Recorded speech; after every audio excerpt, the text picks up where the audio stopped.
Hello, hello. নমস্কার। আমি রাজেশ বাবুর সাথে কথা বলছি তো, সঙ্গীত শিল্পী? হ্যাঁ, বলুন। আমি এসডি নিউজ চ্যানেল থেকে শুভম বলছিলাম দাদা। হুম, হুম, বলছিলাম সামাজিক মাধ্যমে একটা প্রচার শোনা যাচ্ছে। 2026 সালে পশ্চিমবঙ্গের বিধানসভা নির্বাচন ইতিমধ্যে আপনারা সবাই জানেন। হুম। এবার ওই জায়গাতে শোনা যাচ্ছে পশ্চিমবঙ্গের নির্বাচনী প্রচারে নাকি আপনার গলার গান ওইখানে প্রচারে থাকবে। কি বলবেন এই বিষয়টা নিয়ে? হ্যাঁ, শুনেছেন ঠিকই। আমি আমার সোশ্যাল মিডিয়া থেকে দিয়েছিলাম। আর সবচেয়ে বড় কথা হলো ২০১৮ সালে আগে এই রাজ্যে সিপিএম যখন ছিল, হুম ২০১৮ আগে, হুম ২০১৮-তে সেই সিপিএম কে ২০১৭-১৬ সালের থেকে আমি গানের মাধ্যমে হুম সরানোর ডাক দিয়েছিলাম, গলা দিয়ে গান দিয়ে। হুম তখন সময় খুব রিস্ক সময় ছিল। তখন অনেক সঙ্গীত শিল্পী যারা এখন করছে হুম করুক, কিন্তু তখন আমি একাই ছিলাম মাঠে।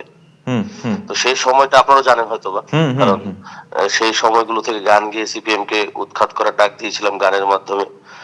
তো বর্তমানে পশ্চিমবাংলায় যে দুঃশাসন চলছে, দুর্নীতি চলছে, বা যে মানে কি বলে এটাকে, মানে মানে সিন্ডিকেট হয়তো চলছে হুম ওটার।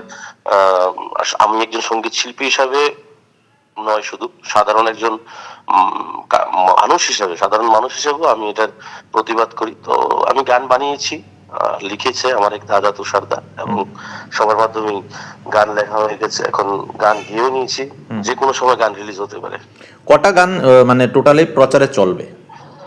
আপাতত ৭-৮টা গান রেডি হয়েছে। আচ্ছা, এর মধ্যে ৭ থেকে ৮টা গান। এর মধ্যে কি আমরা কি এক দুটো শুনতে পারি? আপনি যদি একটু আমাদের শুনান এক দু লাইন। ১-২ লাইন এই মুহূর্তে।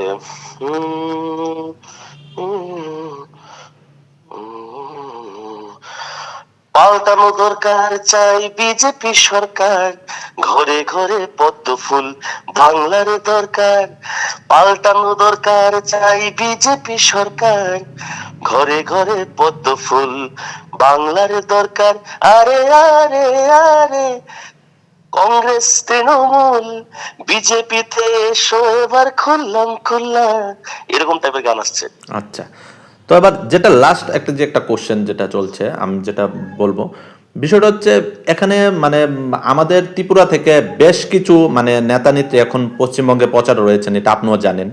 হুম, এবং হুম। সব থেকে বেশি যেটা গুরুত্ব রয়েছে যে আমাদের প্রাক্তন যিনি মুখ্যমন্ত্রী রয়েছেন এবং বর্তমান তিনি সাংসদ বিপ্লব কুমার দেব প্রচারে রয়েছেন।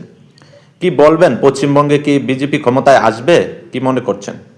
এখন পর্যন্ত আমি একজন শিল্পী হিসেবে বলছি, রাজনৈতিক ব্যক্তিত্ব হিসেবে বলছি না। হ্যাঁ, হুম হুম যেহেতু রাজনীতির সঙ্গে আমি কোনো পদে বা কোনো লিডার নেই, হুম আমি রাজনৈতিক কোনো পদে নেই, আমি হুম একজন সঙ্গীত শিল্পী হিসেবে বলছি। আমার হুম চোখে যতটুকু লাগছে এখন পর্যন্ত হাওয়া পুরো বিজেপির দিকে আছে। হুম আমি এই কথা বলছি না যে বিজেপি মানে জিতে গেছে ওখানে। হুম মানে এরকম হাওয়ার কথা বলে লাভ নেই, হুম কিন্তু এতটুকু বলতে পারি যে বিজেপি ভালো পজিশনে ওখানে আছে। হুম। এবং 70% চান্স এখন পর্যন্ত আছে যে বিজেপি ওখানে ক্ষমতা আসতে পারে। কবে নাগাদ পশ্চিমবঙ্গে যাচ্ছেন? যেদিন দলের ত্রিপুরার নেতৃত্বরা আমাকে ডাকবে। হুম বিপ্লব দেব হুম স্যার রয়েছেন ওখানে, হুম এবং সুশান্ত দেব যুব মোর্চার যিনি, হুম উনি রয়েছেন। হুম আপাতত সবাই আরো রয়েছে, আরো অনেক নেতৃত্ব রয়েছে। হুম সবাই যেদিন ডাকবে, যেদিন ওনারা বলবেন, হুম কিন্তু কথা হয়েছে হুম। যাবো, এটা শিওর, কিন্তু কবে যাবো ওটা ওনারা ডিসাইড করবেন আর কি। আচ্ছা, ধন্যবাদ আমাদের সময় দেওয়ার জন্য আপনাকে। আপনাদেরকেও অসংখ্য ধন্যবাদ। আপনাদের যে নিউজ আমরা দেখি, হুম শুনি, হুম। ভালো লাগে। সবার আপনার টিমের যারা রয়েছে সবাইকে আমার পক্ষ থেকে আন্তরিক শুভেচ্ছা আগামী দিনের। ধন্যবাদ। ঠিক আছে, নমস্কার।